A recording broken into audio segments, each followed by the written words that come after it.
Harish, the best academy. Good evening everyone. Welcome to the Harish Academy. This is Pratap. Today we will discuss July 5th, 2026 current affairs in detail. ఇవాళ మన first topic semiconductor సెక్టార్కి సంబంధించిన ఒక important topic. గుజరాత్లో 7,500 కోట్ల విలువైన semiconductor ఓశాట్ కేంద్రాన్ని ప్రారంభించిన ప్రధాని మోడీ. ప్రైమ్ మినిస్టర్ నరేంద్ర మోడీ గారు గుజరాత్లోని సనంద్ అనే ఏరియాలో, గుజరాత్లోని సనంద్ సిటీలో 7,500 క్రోర్ విలువైన 7,500 కోట్ల విలువైన సెమీకండక్టర్ ఓశాట్ ఫెసిలిటీని ప్రారంభించారు. మరి ఓశాట్ అంటే outsourced semiconductor assembly and test facility. Outsourced semiconductor assembly and test facility. దీనిని ఇండియా సెమీకండక్టర్ మిషన్ కింద లాంచ్ చేయడం జరిగింది. మనం ఇటీవలే డిస్కస్ చేసుకున్నాం. ఇండియాని సెమీకండక్టర్ రంగంలో టాప్గా తీర్చిదిద్దాలి అని చెప్పేసి 2021లో ఎలక్ట్రానిక్స్ మినిస్ట్రీ ఇండియా సెమీకండక్టర్ మిషన్ని లాంచ్ చేసింది 2021లో. ఈ ఇండియా సెమీకండక్టర్ మిషన్ 1.0కి 76,000 క్రోర్ బడ్జెట్ కేటాయించింది. 76,000 కోట్ల బడ్జెట్ కేటాయించింది. ఇటీవలే finance ministry panel India semiconductor mission 2.0 కింద 1.25 lakh క్రోర్ 1.25 లక్షల కోట్ల బడ్జెట్ కేటాయించాలని చెప్పేసి కూడా ఆమోదం తెలిపింది, అప్రూవల్ ఇచ్చింది. ఇప్పుడు ఇండియా సెమీకండక్టర్ మిషన్ కింద 7,500 క్రోర్తో ఒక సెమీకండక్టర్ ఓశాట్ ఫెసిలిటీని గుజరాత్లోని సనంద్లో ప్రారంభించారు. మరి ఈ ప్లాంట్ పేరు వచ్చేసి CG semi outsourced semiconductor assembly and test facility. CG semi outsourced semiconductor assembly and test facility. మరి ఈ యొక్క ప్లాంట్ కెపాసిటీ ఎంత? ఈ ప్లాంట్ అనేది పూర్తి స్థాయిలోకి అమల్లోకి వచ్చిన తర్వాత సంవత్సరానికి 5 బిలియన్ల సెమీకండక్టర్ చిప్స్ని ఉత్పత్తి చేస్తుంది. Once it get fully operational, it will have the annual production capacity of up to 5 billion semiconductor chips. So ఇది అండి ఫస్ట్ టాపిక్. సో ఇక్కడ మనకి సనంద్ అనేది చాలా ఇంపార్టెంట్. ఇక భారతదేశపు మొట్టమొదటి సెమీకండక్టర్ ఫ్యాబ్రికేషన్ ప్లాంట్ని అయితే ఎక్కడ ఏర్పాటు చేశారంటే మనం డిస్కస్ చేసుకున్నాం. India's first semiconductor fabrication plant వచ్చేసి గుజరాత్లోని ధోలేరాలో డెవలప్ చేస్తూ ఉన్నారని చెప్పేసి కూడా మనం తెలుసుకున్నాం. Next one, she leaps platform. Government of India she leaps అనే ఒక డిజిటల్ ప్లాట్ఫామ్ని లాంచ్ చేసింది. దీని ముఖ్య ఉద్దేశం స్వయం సహాయక బృందాలు ఎవరైతే ఉంటారో స్వయం సహాయక బృందాల్లో ఉన్న మహిళల్ని ఆర్థికంగా చైతన్యవంతం చేయాలి అని చెప్పేసి ఒక డిజిటల్ ప్లాట్ఫామ్ని లాంచ్ చేయడం జరిగింది. ఉమెన్ సెల్ఫ్ హెల్ప్ గ్రూప్స్ని ఎంపవర్ చేయాలి, ఫైనాన్షియల్గా ఎంపవర్ చేయాలి అని చెప్పేసి గవర్నమెంట్ ఆఫ్ ఇండియా ఒక డిజిటల్ ప్లాట్ఫామ్ని లాంచ్ చేసింది. దాని పేరే షీ లీప్స్. మరి ఎక్కడ లాంచ్ చేశారంటే న్యూఢిల్లీలో లాంచ్ చేశారు. ఎప్పుడు లాంచ్ చేశారంటే ఇటీవల మనం డిస్కస్ చేసుకున్నాం. భారతదేశంలో మొట్టమొదటిసారిగా రాష్ట్రీయ గ్రామీణ వికాస్ సమ్మేళన మీటింగ్ జరిగింది. India's first ever national rural development conference న్యూఢిల్లీలో జరిగింది. అక్కడ దీన్ని లాంచ్ చేశారు. మరి షీ లీప్స్ ప్లాట్ఫామ్ అబ్రివేషన్ వచ్చేసి షీ లీప్స్ అంటే self help entrepreneur లైవ్లీవుడ్స్ and enterprise application for prosperity and sustainability platform. మరి దీన్ని డెవలప్ చేసింది డిజిటల్ ఇండియా కార్పొరేషన్. మరి న్యూఢిల్లీలో జరిగిన మొదటి రాష్ట్రీయ గ్రామీణ వికాస్ సమ్మేళనాన్ని ఏ థీమ్తో నిర్వహించారు అంటే గ్రామోదయ సే రాష్ట్రోదయ. Next one, Jammu and Kashmir నుంచి యునైటెడ్ అరబ్ ఎమిరేట్స్కి అరెకో చెర్రీలు మరియు సెంట్రోజ్ ప్లమ్స్ యొక్క మొదటి ఎగుమతి. Jammu and Kashmir union territory అయిన జమ్మూ అండ్ కాశ్మీర్ నుంచి first time United Arab Emirates కంట్రీకి ఫ్రూట్స్ని ఎక్స్పోర్ట్ చేశారండి. ఆ ఫ్రూట్స్ వచ్చేసి అరెకో చెర్రీస్ మరియు సెంట్రోజ్ ప్లమ్స్. మరి వ్యవసాయ రంగ ఎగుమతులను ఇండియాలో ప్రోత్సహించే సంస్థ అపెడా. ఇండియాలో అగ్రికల్చరల్ ఎక్స్పోర్ట్స్ని ఎంకరేజ్ చేసే ఆర్గనైజేషన్ అపెడా. అంటే agricultural and processed food products export development authority, APEDA. మరి ఇది ఎప్పుడు అమల్లోకి వచ్చింది? 1986లో అమల్లోకి వచ్చింది.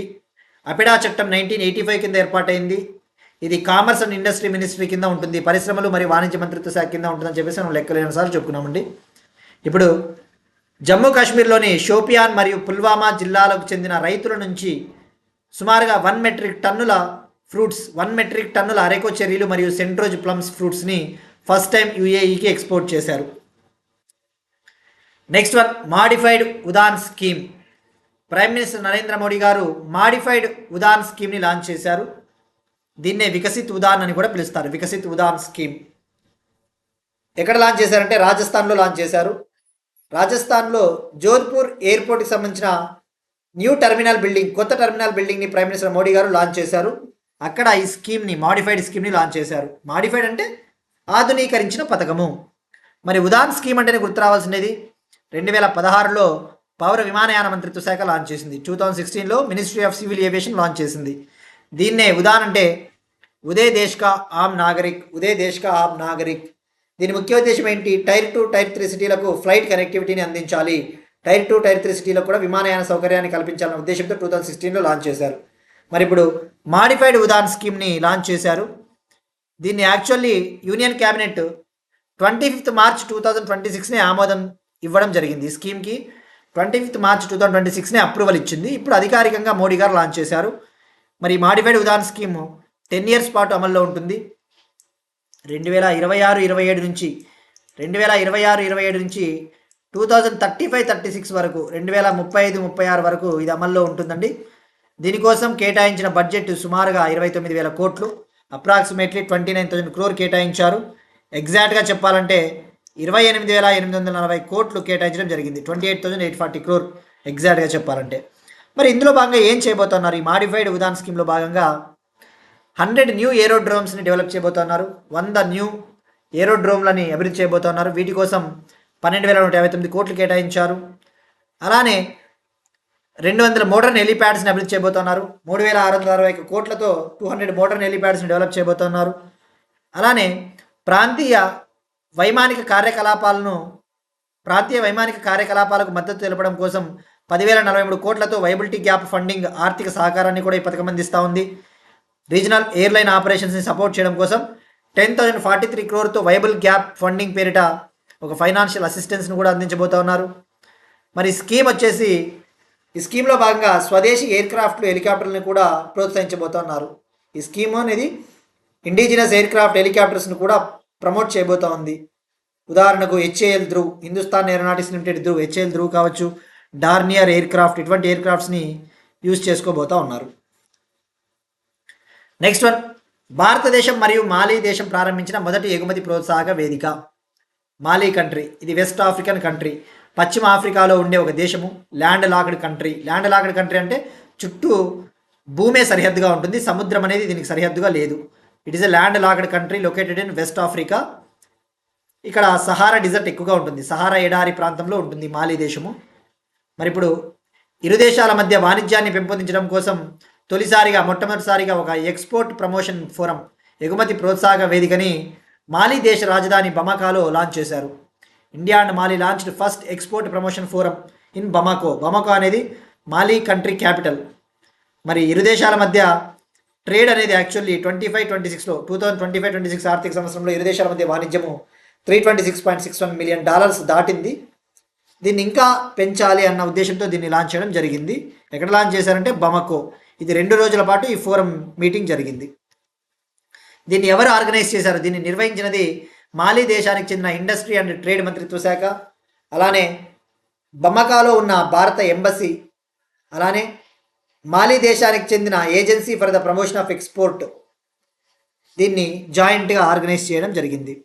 ఇక మాలీ కంట్రీ విషయానికి వస్తే మీరు ఇక్కడ చూస్తే సహారా డిజర్ట్ ఉంది. ఇక్కడ సహారా డిజర్ట్లో ఉన్న ఈ country Mali, capital Bamako, west African country. ఈ మాలీ దేశం గుండా నైజర్ రివర్ ఫ్లో అవుతూ ఉంది. నైజర్ నది మాలీ దేశంలో కూడా ప్రవహిస్తున్న విషయం గుర్తుపెట్టుకోండి. ఇది సహారా సాహెల్ ప్రాంతంలో ఉంటుంది ఈ మాలీ దేశము. నైజర్ రివరు, సెనెగల్ రివరు ఈ దేశం గుండా ప్రవహిస్తాయి. Next one, Andhra Pradesh current affairs. Andhra Pradesh రాష్ట్రంలో sports centre of excellence. Andhra Pradesh state sports సెక్టార్ని develop చేయడం కోసం జేఎస్డబ్ల్యూ కంపెనీ సహకారంతో ఒక స్పోర్ట్స్ సెంటర్ ఆఫ్ ఎక్సలెన్స్ ఏర్పాటు చేయబోతా ఉన్నారు. జేఎస్డబ్ల్యూ మనం ఇటీవలే తెలుసుకున్నాం. జేఎస్డబ్ల్యూ రాయలసీమ ఇంటిగ్రేటెడ్ స్టీల్ ప్లాంట్ని కడప జిల్లాలో అభివృద్ధి చేయబోతా ఉన్నారు అని చెప్పేసి. అలానే విజయనగరంలోని శృంగవరపుకోటలో జేఎస్డబ్ల్యూ ఇండస్ట్రియల్ పార్క్ను కూడా డెవలప్ చేయబోతున్నారు అని చెప్పేసి. ఇప్పుడు ఈ జేఎస్డబ్ల్యూ కంపెనీ సహకారంతో ఒక స్పోర్ట్స్ సెంటర్ ఆఫ్ ఎక్సలెన్స్ని ఏపీలో ఏర్పాటు చేయబోతున్నారు.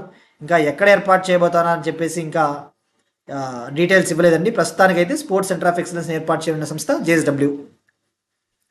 నెక్స్ట్ వన్ స్పేస్ టెక్నాలజీకి సంబంధించి మిషన్ ఆగమన్ భారతదేశం మొట్టమొదటి ప్రైవేటుగా అభివృద్ధి చేసిన ఆర్బిటాల్ క్లాస్ రాకెట్ విక్రమ్-1 ప్రయోగానికి సిద్ధం. భారతదేశం మొట్టమొదటి ప్రైవేటుగా అభివృద్ధి చేసిన ఆర్బిటాల్ క్లాస్ రాకెట్ విక్రమ్-1 ప్రయోగానికి సిద్ధం. మనం డిస్కస్ చేసుకున్నాం. హైదరాబాద్కు చెందిన స్కైరూట్ ఏరోస్పేస్ కంపెనీ ఇండియాలో ఫస్ట్ టైం ఒక ప్రైవేట్ ఆర్బిటాల్ క్లాస్ రాకెట్ని డెవలప్ చేసింది. దాని పేరే విక్రమ్-1.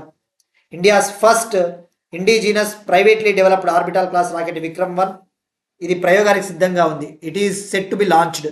మరి ఎప్పుడు లాంచ్ చేయబోతున్నారంటే జూలై 12 నుంచి ఆగస్ట్ 4 మధ్య ఆంధ్రప్రదేశ్లోని తిరుపతి జిల్లా శ్రీహరికోటలోని సతీష్ ధావన్ స్పేస్ సెంటర్లోని లాంచ్ ప్యాడ్ 1 ఒకటవ లాంచ్ ప్యాడ్ నుంచి దీన్ని లాంచ్ చేయబోతా ఉన్నారు. మరి దీనికి పెట్టిన పేరు వచ్చేసి మిషన్కి పెట్టిన పేరు మిషన్ ఆగమన్. మరి ఇక్కడ ఆర్బిటాల్ క్లాస్ రాకెట్ అంటే ఆర్బిటాల్ అంటే ఒక రాకెట్ శాటిలైట్ని కక్షలోకి ప్రవేశపెడితే అది orbital class rocket. If rocket deploys the satellite into an orbit that is called orbital class rocket. Sub orbital అంటే రాకెట్ అనేది కక్షలోకి శాటిలైట్లను ప్రవేశపెట్టదు. రాకెట్ కక్షలోకి ఎంటర్ కాదు, జస్ట్ ప్రయోగాల కోసం ఎక్స్పెరిమెంట్స్ కోసం యూజ్ చేసేదే సబ్ ఆర్బిటాల్ రాకెట్. మరి ఇప్పుడు ఈ విక్రమ్-1 విషయానికి వస్తే దీన్ని డెవలప్ చేసింది హైదరాబాద్కి చెందిన స్కైరూట్ ఏరోస్పేస్. ఇందులో 4 స్టేజెస్ ఉంటాయి. 3 స్టేజెస్ సాలిడ్ స్టేజెస్, 3 స్టేజ్లు సాలిడ్ స్టేజ్లు. Upper stage that is 4th stage. 4వ స్టేజ్ అయిన అప్పర్ స్టేజ్ లిక్విడ్ స్టేజ్ ఉంటుంది. ఇది ఆల్ కార్బన్ కాంపోజిట్ స్ట్రక్చర్తో దీన్ని నిర్మించారు. ఇందులో 3D ప్రింటెడ్ లిక్విడ్ ఇంజన్ని కూడా వాడడం జరిగింది. ఈ రాకెట్ 350 kg బరువున్న శాటిలైట్లని లోయర్ ఆర్బిట్లోకి ప్రవేశపెడుతుంది. 350 kg వెయిట్ ఉన్న శాటిలైట్స్ని లోయర్ ఆర్బిట్లోకి డిప్లాయ్ చేస్తుంది. లోయర్ ఆర్బిట్ అంటే భూమి ఉపరితలానికి సుమారుగా 450 నుంచి 2000 కిలోమీటర్స్ వరకు ఉన్న కక్షని లోయర్ ఆర్బిట్ అంటారు. మరి ప్రయోగాత్మక దశలో భాగంగా మొదటి దశలో భాగంగా ఈ విక్రమ్-1 రాకెట్ని 450 కిలోమీటర్ లోయర్ ఆర్బిట్లో ప్రవేశపెట్టనున్నారు. అలానే 260 kgల శాటిలైట్లని సన్ సింక్రోనస్ ఆర్బిట్లో ప్రవేశపెట్టబోతా ఉన్నారు ఈ మిషన్ ఆగమన్లో భాగంగా. ఆగమనం అంటే ఏంటి? ఆగమనం అంటే విచ్చేస్తున్నాడు అంటారు కదా, అది.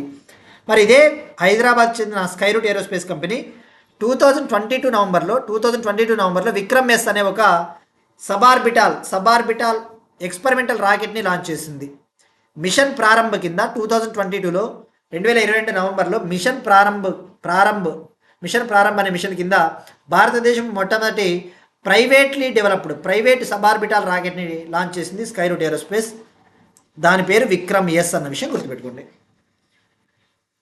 Next one project Unicorn Bharat మరియు జపాన్ల మొట్టమొదటి ఉమ్మడి రక్షణ సహాభివృద్ధి project. India Japan first time జాయింట్గా ఒక డిఫెన్స్ కో డెవలప్మెంట్ ప్రాజెక్ట్ని చేపట్టబోతా ఉన్నాయి. ఆ ప్రాజెక్ట్ పేరే ప్రాజెక్ట్ యూనికాన్. మరి ఇక్కడ యూనికాన్ అంటే యూనిఫైడ్ కాంప్లెక్స్ రేడియో యాంటెనా. మరి ఏంటిది ప్రాజెక్ట్ యూనికాన్ అంటే ఇండియన్ నేవీకి అవసరమైన కమ్యూనికేషన్ వ్యవస్థలు, ఇండియన్ నేవీకి చెందిన యుద్ధ నౌకలు ఏవైతే ఉంటాయో ఆ యుద్ధ నౌకలకు అవసరమైన కమ్యూనికేషన్ వ్యవస్థలను అభివృద్ధి చేయడానికి ఈ ప్రాజెక్ట్ యూనికాన్ని అభివృద్ధి చేయబోతా ఉన్నారు. ఇండియన్ నేవీకి చెందిన స్టెల్త్ వార్షిప్స్ ఏవైతే ఉంటాయో వాటికి అవసరమైన కమ్యూనికేషన్ సిస్టమ్స్ని ఈ ప్రాజెక్ట్ యూనికాన్లో భాగంగా డెవలప్ చేయబోతా ఉన్నారు. దీన్ని జపాన్ టెక్నాలజీని ఉపయోగించుకొని డెవలప్ చేస్తారు. జపాన్ సాంకేతికతను ఉపయోగించుకొని ఇండియాలోనే ఉత్పత్తి చేస్తారు, ఇండియాలోనే తయారు చేస్తారు, జపాన్ టెక్నాలజీని వాడుకుంటారు. మరి ఇండియాలో భారత్ ఎలక్ట్రానిక్స్ లిమిటెడ్ ఈ ప్రాజెక్ట్ యూనికాన్ని ఇంప్లిమెంట్ చేయబోతా ఉంది, అమలు చేయబోతా ఉంది. మరి ఎక్కడ దీన్ని అనౌన్స్ చేశారు ఈ ప్రాజెక్ట్ అంటే ఇటీవల న్యూఢిల్లీలో జరిగిన 16వ ఇండియా జపాన్ వార్షిక సదస్సులో అనౌన్స్ చేశారు. ఇటీవల న్యూఢిల్లీలో జరిగిన 16th ఇండియా జపాన్ యాన్యువల్ సమ్మిట్లో అనౌన్స్ చేశారు. మరి ఇటువంటి టెక్నాలజీని పొందిన రెండవ ఆసియా దేశం భారతదేశం. ఇటువంటి ప్రాజెక్ట్ యూనికాన్ టెక్నాలజీని పొందుతున్న రెండవ ఆసియా దేశం భారతదేశం. మొదటి దేశం వచ్చేసి Philippines. Next one commissions in news. వార్తల్లో ఉన్న కమిషన్లు. AI for good global commission, artificial intelligence for good global commission, ఐక్యరాజ్య సమితి, యునైటెడ్ నేషన్స్ మరియు ఇంటర్నేషనల్ టెలికమ్యూనికేషన్ యూనియన్ మరియు United Nations AI for good global కమిషన్ని ఏర్పాటు చేస్తా ఉన్నట్టు ప్రకటించారు. మరి పేర్లోనే ఉంది artificial intelligence for good global commission. ప్రపంచవ్యాప్తంగా ఈ ఆర్టిఫిషియల్ ఇంటెలిజెన్స్ని చాలా రెస్పాన్సిబుల్గా వాడుకోవాలి, బాధ్యతాయుతంగా వాడుకోవాలి, ఎథికల్గా వాడుకోవాలి, దీన్ని దుర్వినియోగం చేయరాదు అన్న ఉద్దేశంతో ఒక AI for good global commission ఏర్పాటు చేయడం జరిగింది. దీన్ని ఏర్పాటు చేస్తూ ఉన్నట్టు జెనీవా స్విట్జర్లాండ్లో ప్రకటించారు. ఎవరు ప్రకటించారు? యునైటెడ్ నేషన్స్ మరియు ఇంటర్నేషనల్ టెలికమ్యూనికేషన్ యూనియన్. మరి ఇందులో 44 మెంబర్స్ ఉంటారు, 44 సభ్యులతో కూడిన కమిషన్ ఇది. ఇందులో ఇండియాకు సంబంధించిన 3 చోటు దక్కింది, 3 మెంబర్స్ ఫ్రమ్ ఇండియా. ఒకరు Reliance company owner Mukesh Ambani, మరొకరు భర్తీ ఎయిర్టెల్ కంపెనీ చైర్మన్ సునీల్ భర్తీ మిట్టల్, మరొకరు Arcelor Mittal company executive chairman Lakshmi Mittal గారు. ఈ 3 ఇండియన్స్కి చోటు దక్కింది. మరి ఇందులో భాగంగా సహ అధ్యక్షులు ఎవరుంటారు అంటే ఈ కమిటీకి హెడ్గా ఎవరుంటారు, ఉపాధ్యక్షుడిగా ఎవరుంటారో తెలుసుకోవాలి. సహ అధ్యక్షులు అంటే కో చైర్. ఈ కమిషన్కి 2 కో చైర్స్గా ఉంటారు సహ అధ్యక్షులు. వాళ్ళు ఒకరు వచ్చేసి Rwanda country president Paul Kagame, Rwanda దేశ అధ్యక్షుడు పాల్ కగమే కో చైర్గా ఉంటారు, సహ అధ్యక్షుడు. అలానే సేల్స్ ఫోర్స్ కంపెనీ ఫౌండర్ మరియు CEO అయిన మార్క్ బెనియఫ్ ఈయన కూడా సహ అధ్యక్షుడిగా ఉంటారు, కో చైర్. ఇక వైస్ చైర్ ఉపాధ్యక్షుడిగా international telecommunication union secretary general ITU secretary general Doreen Bogdan Martin ఉపాధ్యక్షుడిగా ఉంటారు. ఇది AI for good global commission. మరి ఇంటర్నేషనల్ టెలికమ్యూనికేషన్ యూనియన్ తన మొట్టమొదటి ఏఐ ఫర్ గుడ్ గ్లోబల్ సమ్మిట్ని 8 జూలైన జెనీవాలో నిర్వహించబోతుందండి. ITU తన మొట్టమొదటి AI for good global summit, first AI for good global సమ్మిట్ని 8 జూలైన స్విట్జర్లాండ్లోని జెనీవాలో కండక్ట్ చేయబోతా ఉంది. మనము వన్స్ ఆ సమ్మిట్ ముగిసిన తర్వాత అప్డేట్స్ తెలుసుకుంటాం. నెక్స్ట్ వన్, మళ్ళీ ఇటువంటిది ఇంకొక కమిషన్ ఉంది కదండి, మనం డిస్కస్ చేసుకున్నాం లాస్ట్ ఇయర్. యునైటెడ్ నేషన్స్ 2025 ఆగస్టులో 2025 ఆగస్టు 26న ఒక ఇండిపెండెంట్ ఇంటర్నేషనల్ సైంటిఫిక్ ప్యానెల్ని వేసింది. స్వతంత్ర అంతర్జాతీయ సాంకేతిక ఏఐ కమిటీని వేసింది 2025 ఆగస్టు 26న. అందులో 40 మెంబర్స్ ఉంటారని చెప్పేసి మనం తెలుసుకున్నాం. 2025 ఆగస్టు 26న ఏర్పాటు చేసిన మొట్టమొదటి independent international scientific panel on AI. గుర్తుపెట్టుకోండి, ఏఐ పైన ఏర్పాటు చేసిన మొట్టమొదటి అంతర్జాతీయ scientific body, global scientific body ఏది అంటే independent international scientific panel on AI 2025 August 26. అది వేరు ఇది వేరండి. AI for good global commission వేరు, ఈ కమిషన్ వేరు. ఏఐ ఫర్ గుడ్ గ్లోబల్ కమిషన్లో 44 మంది ఉంటారు, ఇందులో 40 మంది ఉంటారు. మరి 2025లో ఏర్పాటు చేసిన ఈ కమిషన్లో ఇండియాకు చెందిన వాళ్ళు ఎవరైనా ఉన్నారంటే IIT మద్రాస్ ప్రొఫెసర్, మనం డిస్కస్ చేసుకున్నామండి, IIT Madras professor B Balaram Ravindran గారు ఉన్నారు. మరి దీనికి అధ్యక్షత ఎవరు? దీనికి అధ్యక్షత వచ్చేసి కెనడాకు చెందిన యషువా బెంగియో అనే అతను కోచైర్ సహ అధ్యక్షుడు. అలానే ఫిలిప్పీన్స్ కంట్రీకి చెందిన మహిళా జర్నలిస్ట్, ఫిలిప్పీన్స్ కంట్రీకి చెందిన నోబెల్ పీస్ ప్రైజ్ విన్నింగ్ మహిళా జర్నలిస్ట్, ఉమెన్ జర్నలిస్ట్ మరియా రెస్సా, ఈమె కూడా కోచైర్ సహ అధ్యక్షులుగా ఉండబోతా ఉన్నారు. Next one, sports. Indian cricketer Vaibhav Suryavanshi ఒక రికార్డు సృష్టించాడు. అతి పిన్న వయస్కుడైన భారత ఆరంగ్రేట క్రికెటర్గా వైభవ్ సూర్యవంశీ రికార్డు. బీహార్కు చెందిన వైభవ్ సూర్యవంశీ ఒక రికార్డు సృష్టించాడండి. ఇండియా తరపున ఇంటర్నేషనల్ క్రికెట్లో డెబ్యూ చేసిన, ఆరంగ్రేటం చేసిన యంగెస్ట్ ప్లేయరు వైభవ్ సూర్యవంశీ. ఇతను 15 ఏళ్ల 99 రోజుల వయసులో 15 years 99 days ఏజ్లో ఇండియా తరపున క్రికెట్ మ్యాచ్లోకి ఎంటర్ అయ్యాడు. ఇంగ్లాండ్తో జరిగిన T20 మ్యాచ్లో, ఇంగ్లాండ్లో జరుగుతూ ఉన్న T20 సిరీస్లో సెకండ్ T20 మ్యాచ్లో ఇంగ్లాండ్తో ఆరంగ్రేటం చేశాడు. T20 మ్యాచ్ గుర్తుపెట్టుకోండి, 20 ఓవర్ల T20 మ్యాచ్. మరి సచిన్ టెండూల్కర్ రికార్డ్ని బద్దలు కొట్టాడని చెప్పవచ్చు. సచిన్ టెండూల్కర్ 16 ఏళ్ల 205 రోజుల వయసులో 16 years 205 days ఏజ్లో ఫస్ట్ మ్యాచ్ పాకిస్తాన్తో ఆడాడు. సో ఇప్పుడు వైభవ్ సూర్యవంశీ ఈ రికార్డు సృష్టించాడు. ఇవి వాటి కరెంట్ అఫైర్స్ అండి. మనం ఇంటికి వచ్చాం కాబట్టి డెఫినెట్లీ అండి, కొద్దిగా మనకి బోర్డు అనేది ఇక్కడ లేదు కాబట్టి ఏవైనా కరెంట్ అఫైర్స్ ఉంటే నేను తప్పకుండా మళ్ళీ మనం ఒక 1 week తర్వాత మనము డిస్కస్ చేసుకుంటాము బోర్డుకి డిజిటల్ బోర్డులోకి ఎంటర్ అయిన తర్వాత. సో ప్రస్తుతానికి ఈ కరెంట్ అఫైర్స్ మనం డిస్కస్ చేసుకున్నామండి. Will meet again tomorrow and thank you everyone.